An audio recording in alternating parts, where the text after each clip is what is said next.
Hello, so let's read out a question. First, two squares are chosen at random on a chessboard.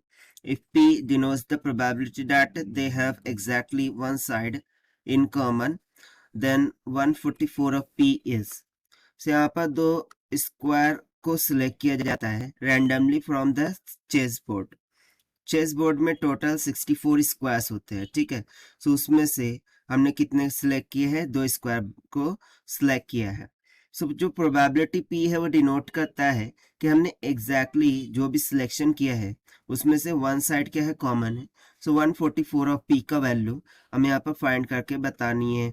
तो start करते हैं हम solution से. But before of it, let's talk about the key concept which we are going to use here for this question.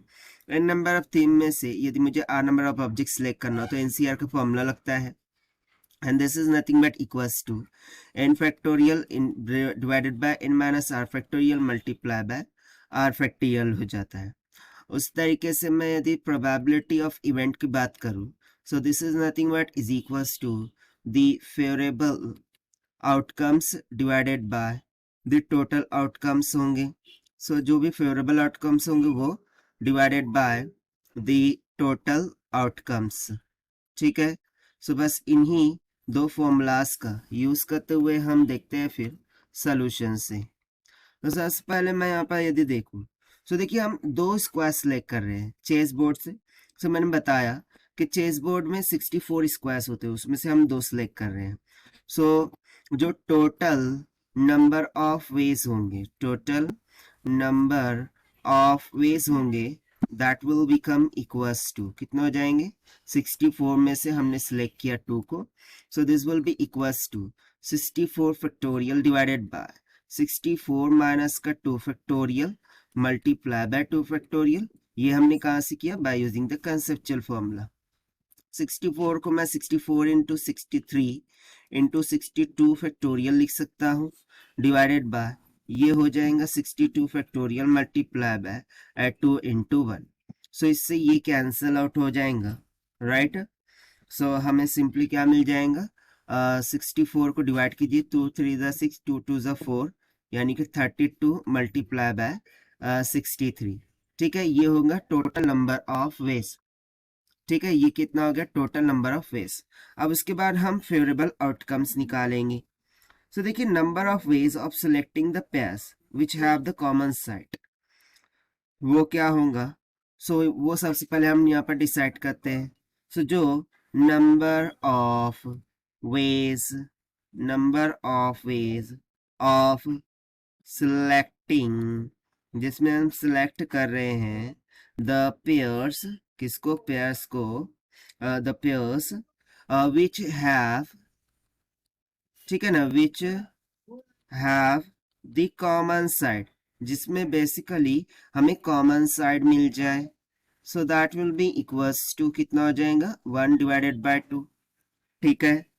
सो यहाँ से जो favourable case है वो कितना हो जाएगा? So favourable cases, this will be equals to.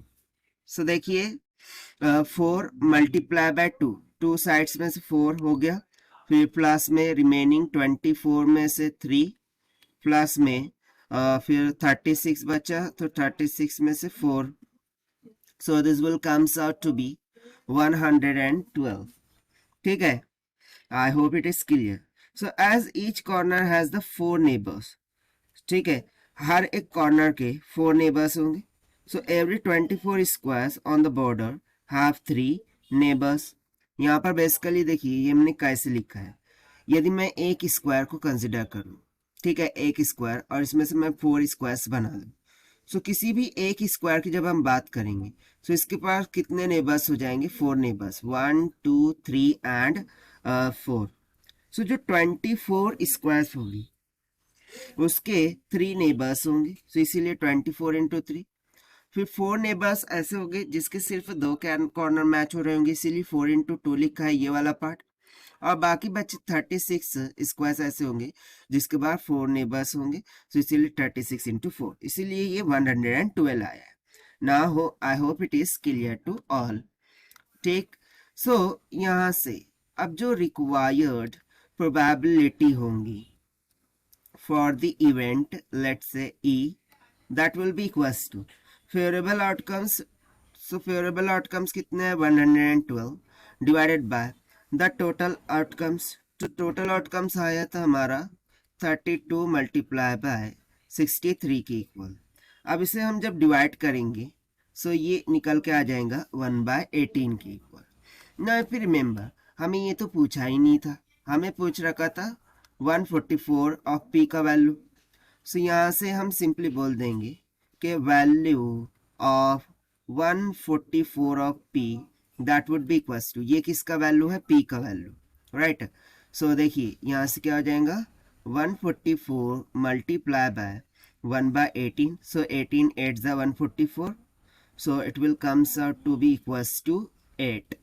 So देखिए ये हो जाता है हमारा required answer for this question, जो कि हमने सॉल्व किया है by using the concept of combination and formula of probability से. So this is the required solution. I hope you understood it well. Best of luck. Thank you.